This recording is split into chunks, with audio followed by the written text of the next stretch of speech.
अस्सलाम वालेकुम रहमतुल्लाहि व बरकातुहू। डियर स्टूडेंट्स, आई होप ठीक होंगे। आई कॉम के बाद बेसिकली बच्चों का ये होता है कि वो बी कॉम कर ले। तो बेसिकली जो बच्चे हैं वो प्राइवेट बी कॉम करते हैं।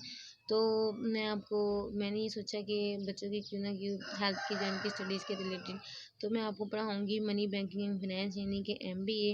ये बुक वेरी इंपॉर्टेंट है from the paper point of view. और ये लेक्चर तमाम यूनिवर्सिटीज़ के लिए स्पेशली PU के स्टूडेंट्स के लिए। तो जो ये बुक है ये जी बहुत अच्छे ऑथर हैं, मैंने भी इनको फॉलो किया है। तो ये जी मसूद अहमद सादिक और महमूद अहमद अज़ीज़। और मेरे माशाल्लाह से मेरे अब तो इंशाल्लाह मैंने MBA में एडमिशन ले लेना है। तो मेरे बी कॉम पार्ट 1 का आपका रिजल्ट ला रही हूँ 450 मेरे मार्क्स। तो मैंने इस बुक को ही फॉलो किया था और माशाल्लाह अच्छी लिखी हुई है। तो ये है कि मनी बैंकिंग एंड फाइनेंस यानी कि MBA जो MBF है, यानी कि इसका एक पोर्शन मनी का है, दूसरा इसका जो पोर्शन है वो बैंकिंग है, और तीसरा इसका पोर्शन फाइनेंस का। यानी कि 3 इसके जो पोर्शन है, और तीनों पोर्शन में से आपको क्वेश्चन आने हैं। यानी कि PU के जो स्टूडेंट्स हैं उनको पेपर में टोटल 5 क्वेश्चन, उन्होंने पेपर में 8 क्वेश्चन आएंगे, तो उन्होंने 5 क्वेश्चन को अटैम्प्ट करना है। तो सबसे पहले स्टूडेंट्स हम स्टार्ट करेंगे मनी का पोर्शन, और मनी में से स्टार्ट करेंगे बार्टर सिस्टम का पोर्शन। और मैं आपको paper of point of view से भी यानी कि पूरा हम चैप्टर पढ़ेंगे, फिर उसको पेपर पॉइंट ऑफ व्यू जो उसके अपडेट करेंगे, उसके इंपॉर्टेंट क्वेश्चन मैं आपको करवाऊँगी। यानी कि हर लिहाज से मैं आपको इसकी तैयारी करवाऊँगी। चलिए अब हम स्टार्ट करते हैं। बिस्मिल्लाहिर्रहमानिर्रहीम। और मैं आपको पेपर की आउटलाइन भी ग्रुप में इंशाल्लाह सेंड कर दूंगी। तो इंशाल्लाह हम अपना बी कॉम का ग्रुप भी बनाएंगे जिसमें आपको प्रॉपरली एक स्टडी मिलेगी। ये बिस्मिल्लाहिर्रहमानिर्रहीम मेरा फर्स्ट चैप्टर है जी बार्टर सिस्टम। यानी कि बार्टर सिस्टम पहले होता था जब पैसे नहीं होते थे, यानी कि चीज़ के बदले चीज़ देना। सपोज़ फ़र्ज़ करें मेरे पास जूते हैं, तो मुझे गोश्त चाहिए या मुझे कोई और चीज़ चाहिए, सब्ज़ी चाहिए। तो मैंने क्या करें, अपने जूते की उस आदमी को दे दें जिसके पास सब्ज़ी है, तो वो मुझे सब्ज़ी दे देगा, मैं उसको जूते दे दूँगी। तो ये बार्टर सिस्टम पहले चलता था जब पैसे दरियाफ्त सिक्के दरियाफ्त नहीं हुए थे।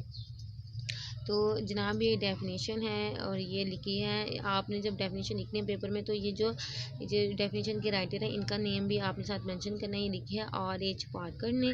और वो ये कहते हैं, प्रोफेसर साहब ये कहते हैं, barter is direct exchange of goods and services. Barter क्या है कि आप डायरेक्ट यानी कि खुद ये किसी को लाए बगैर बिल वास्ता क्या करें, अपनी जो खुराक है, अपनी जो चीज़ें हैं और अपनी जो सर्विसेज हैं उसको डायरेक्ट एक्सचेंज करें। यानी कि खुद जाके दें। आप किसी को ना किसी के हाथ में भेजें, आप खुद जाके direct exchange of goods and services यानी कि जाएँ और डायरेक्ट अपनी चीज़ें और अपनी जो खिदमात हैं वो आप जाके एक्सचेंज करें without the use of money. यानी कि आपने पैसे इस्तेमाल नहीं करने। आप अपनी जो आपकी जो पास जो चीज़ें हैं या आपको कोई काम वगैरह आता है जो पहले पैसे नहीं थे, काम वगैरह आता है, जैसे कि किसी को फसल बोनी आती है तो उसकी फसल बो देगा, अगर किसी को जूते वगैरह बनाने आते तो वो उसके जूते बना देगा। इसी तरह वो सर्विसेज जो थी वो डायरेक्ट एक्सचेंज करते थे, यानी कि खुद जाकर काम करते थे।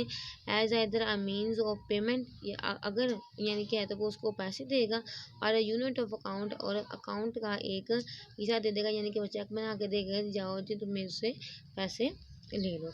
अब दूसरी डेफिनेशन है बेस सैलून। इन्होंने लिखा है जी a system of direct exchange of commodity. ये एक सिस्टम क्या था, कमोडी कि एक सिस्टम था, पूरा एक निज़ाम था कि आप अपनी जो चीज़ें हैं उनको जाके डायरेक्ट खुद जाके एक्सचेंज करें आप सर्विसेज या अपनी खिदमात को फॉर अनदर दूसरे के साथ, या आप अपनी जो चीज़ें हैं आपको जो चाहिए वो दूसरे के पास है, जो दूसरे को चाहिए वो आपके पास है, आप जाके उसे एक्सचेंज करें, अपनी खिदमात भी एक्सचेंज करें, यानी कि एक दूसरे का काम कर दें फॉर अनदर दूसरे के लिए without the use of money, यानी कि पैसे के बगैर ये काम होना था। तो ये इसको कह देते barter system is called barter system. Students आपने ये भी मेंशन करना है।